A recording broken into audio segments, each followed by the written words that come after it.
മുടക്കപ്പെട്ട കാനാനായ സമുദായ മെത്രാന്റെ മുടക്ക് ഉടൻ പരിശുദ്ധ പാത്രിയാർക്കീസ് ബാവ എടുത്തുമാറ്റും. പരിശുദ്ധ അന്ത്യോഖ്യായ പാത്രിയാർക്കീസ് ബാവ വരുന്നയാഴ്ച കേരളത്തിലെത്തുന്നതോടെ കാനാനായ സഭയുടെ വലിയ മെത്രാനെന്ന് എല്ലാവരും വിളിക്കുന്ന കുറിയോക്കോസ് മാർ സേവേറിയോസ് പരിശുദ്ധ പാത്രിയാർക്കീസ് ബാവയെ കാണും. മഞ്ഞണിക്കരയിലെത്തുന്ന ബാബയുടെ കാൽപാദങ്ങളിൽ വീണ് തനിക്ക് പറ്റിയ തെറ്റുകുറ്റങ്ങൾ ഏറ്റുപറയുമെന്നാണ് അറിയുന്നത്. അതോടുകൂടി പരിശുദ്ധ ബാവ കാനാനായ മെത്രാനോട് ക്ഷമിക്കുകയും സസ്പെൻഷനും മുടക്കും പിൻവലിക്കുകയും ചെയ്യും. മാത്രമല്ല, പരിശുദ്ധ ബാവ നൽകിയ 2 പദവികളും തിരികെ നൽകുകയും ചെയ്യും. ഇപ്പോഴത്തെ ഔദ്യോഗിക നേതൃത്വത്തെ ഞെട്ടിച്ചുകൊണ്ട് ഒരു പുത്തൻ തന്ത്രം കാനാനായ മെത്രാൻ സേവേറിയോസ് പ്ലാൻ ചെയ്തു കഴിഞ്ഞു.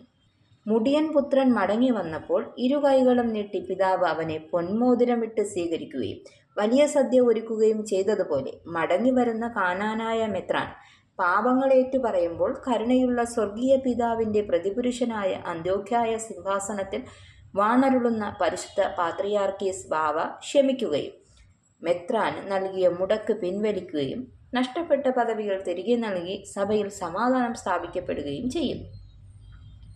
അതിനു മുമ്പ് മെത്രോപോലിത്തമാർക്ക് നൽകിയ പദവികൾ, അധികാരങ്ങൾ, മേഖലാടിസ്ഥാനത്തിലുള്ള ചുമതലകൾ തിരികെ നൽകുകയും ചെയ്യും. മാത്രമല്ല, പരിശുദ്ധ സിംഹാസനത്തിനെതിരെയുള്ള സകല കേസുകളും പിൻവലിച്ചു കൊള്ളാമെന്ന് കുറിയാക്കോസ് മാർ സേവേറിയോസ് മെത്രാപ്പോലിത്ത പരിശുദ്ധ ബാവയ്ക്ക് ഉറപ്പു നൽകുകയും ചെയ്യും. തൻ്റെ പദവികൾ നഷ്ടപ്പെട്ടപ്പോൾ കാനാനായ കമ്മിറ്റിക്കോ അസോസിയേഷനോ ഓശാന പാടുന്നവർക്ക് ഒരു നഷ്ടവും സംഭവിച്ചിട്ടില്ല. പരിക്കു പറ്റിയതും കനത്ത നഷ്ടം നേരിട്ടതും തനിക്ക് മാത്രമാണെന്ന തിരിച്ചറിവാണ് കാനാനായ മെത്രാനെ പുതിയ മാനസാന്തരത്തിലേക്ക് നയിച്ചത്.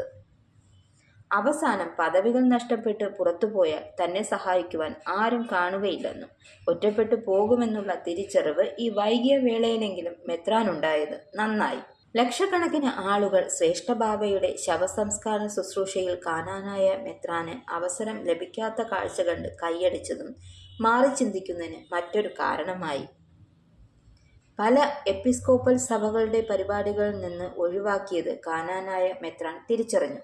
ഇനിയും ഈ അപകടം തുടർന്നാൽ താൻ ഒറ്റപ്പെട്ടു പോകുമെന്ന തിരിച്ചറിവ് കീഴടങ്ങാൻ പ്രേരിപ്പിച്ച മറ്റൊരു ഘടകമാണ്. ഇതോടെ തങ്കനും കൂട്ടരും വെള്ളത്തിലായി. തങ്കന്റെയും കമ്മിറ്റിയുടെയും വിരട്ടലുകളും ഭീഷണികളും വകവയ്ക്കാതെ ബാവയുടെ തിരുസന്നതിയിൽ ചെന്ന് കാൽപാദങ്ങളിൽ മാപ്പപേക്ഷിക്കുന്നതോടുകൂടി മെത്രാൻ കൗൺസിൽ ആരംഭിക്കും. സഭയിൽ സമാധാനപൂർവമായി ഭരണം നടത്തി സഭയെ സമാധാനത്തിൽ കൊണ്ടുവരുവാൻ ബാബ ഉപദേശിക്കും.